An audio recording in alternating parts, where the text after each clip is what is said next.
ሰላም ቤተሰብ እንዴት ናችሁ? ደህና ናችሁ? እኔ በጣም ደህና ነኝ፣ እግዚአብሔር ይመስገን። ባላችሁበት ሰላማችሁ ብዝት ይበልኝ ቤተሰቦቼ። አዳዲስ ነገር አይቼ ብቅ ብያለሁ ማለት ነው። ቅመሟም እንደዚሁ ብቅ ብላለች። በመጀመሪያ ደረጃ በቃ ጨረቃ ፋሚሊ ትለያላችሁ። የሰው ፍቅር ስጠን ነው የሚባለው። በነገራችን ላይ ያበደ ጌም ነበረ። በበቀደም ሀይሚ፣ ትናንት ደግሞ ብሩኬ ላይቭ ላይ እየገቡ ቲክታክ ላይ በቃ የሰው ፍቅር ይለያል። የጨረቃ ፋሚሊ ያላቸው ፍቅር የሰው መውደድ ያላቸው በጣም በቃ እኔ እንጃ ግርም ይለኛል። በዚህ አጋጣሚ ደግሞ ጆን ዳንኤልም አንበሳ ወርዶለት ነበር። ያበደ ጌም ነበር በነገራችን ላይ። ሲቀጥል አንዳንድ ነገር አይቻለሁ ቤተሰብ። ያው እዩ ደግሞ ልጅ እንደወለደች ታውቃላችሁ።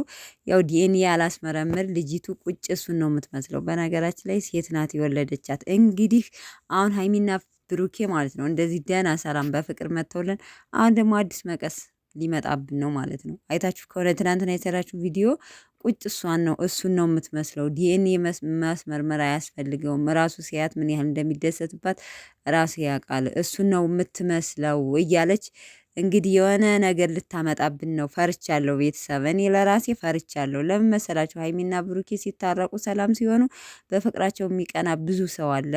ሰምታችኋል። አብስላት እንግዲያስ ወታለች፣ አብስላት ወታለች በቃ ከህይወታቸው ማለት ነውና እኔ የፈራው ያለሁት አሁን እዩን ነው ማለት ነው። አስባችሁታል ግን ምን እንደሚፈጠር ቤተሰብ? እና ለማንኛውም ግን ይለያሉ። በቃ ሰው ምን ያህል እንደሚወዳቸው የሰው ፍቅር እኔ እንጃ ምን እንደምላቸው አላቅም። ብዙ ሰው ሼር እያደረግላቸው ነበር ኢንስታግራም ላይ፣ እነሱም ሼር አድርገውታል። ሀይሚን ብሩኬም እንደዛው ኢንስታግራማቸው እንዳለ ስቶሪ በስቶሪ ፉል ሆኗል ማለት ትችላላችሁ።